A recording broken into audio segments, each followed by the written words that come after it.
AI නිසා ඩිසයිනර්ස්ලාට මොකද මේ වුනේ? හැමෝම කතා කරන්නේ AI නිසා ඩිසයිනර්ස්ලා රීප්ලේස් වෙන එක ගැන.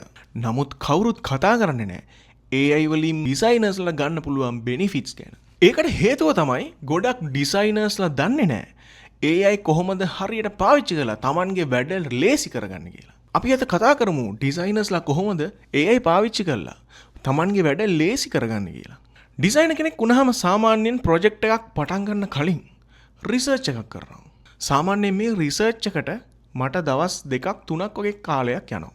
නමුත් AI පාවිච්චි කරලා මට දැන් මේ රිසර්ච් එක දවසින් කරගන්න පුළුවන්. concepts, layouts, styles ඒ වගේම තමයි design trends ගැන අපිට AI පාවිච්චි කරලා ඉක්මනින් රිසර්ච් කරන්න පුළුවන්. මේක කොහොමද ඩිසයිනර් කෙනෙක්ට බෙනිෆිට් එකක් වෙන්නේ?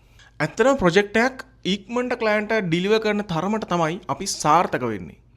ඉතින් අපිට පුළුවන් රිසර්ච් එකට ගොඩක් ඩ්‍රැග් වෙන කාලය අඩු කරගෙන ක්ලයන්ට් ඉක්මනට අපේ ප්‍රොජෙක්ට් එක බාර දෙන්න. ඔයාලා දන්නවා අපි වැඩක් කරන්න ගියාම අපිට රීසයිස් කරගන්න ඕනේ ඉමේජස්. ඒ වගේම තමයි අපිට මොකක් හදා ගන්න ඕනේ.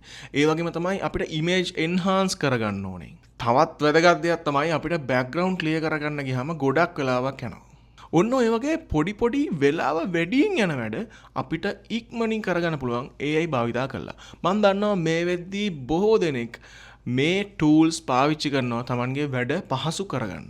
ඒ වගේම තමයි අපිට ප්‍රොජෙක්ට් එකක් කරන්න ගියාම අපිට අවශ්‍ය දැනුම, ඒ කියන්නේ අපි ප්‍රොෆෙෂනලි ප්‍රැක්ටිස් වෙච්ච නැති දැනුම අපිට එකතු කරගන්න පුළුවන් AI හරහා ඉතාම පහසුවෙන්. උදාහරණයක් විදිහට ඔයා ඩිසයිනින් විතරක් එක්ස්පර්ටිස් කරපු කෙනෙක් නම් ඔයාට 3D, motion, copywriting, ඒ වගේම තමයි strategy වගේ දේවල් ඉක්මනින් ඉගෙන ගන්න පුළුවන් AI හරහා. ඔයා ඩිසයිනර් කෙනෙක් නම් මේ වගේ ප්‍රොජෙක්ට් එකක් කරද්දී සමහර වෙලාවට ඔයාගේ ක්‍රියේටිවිටි එක બ્લોක් වෙන්න පුළුවන්. මෙන්න මේ වෙලාවට ඇසිස්ටන්සි එකක් වශයෙන් ඔයාට AI පාවිච්චි කරන්න පුළුවන් ඔයාගේ બ્લોක් වෙච්ච ක්‍රියේටිවිටි එක නැවත රීෆ්‍රෙෂ් කරලා ගන්න.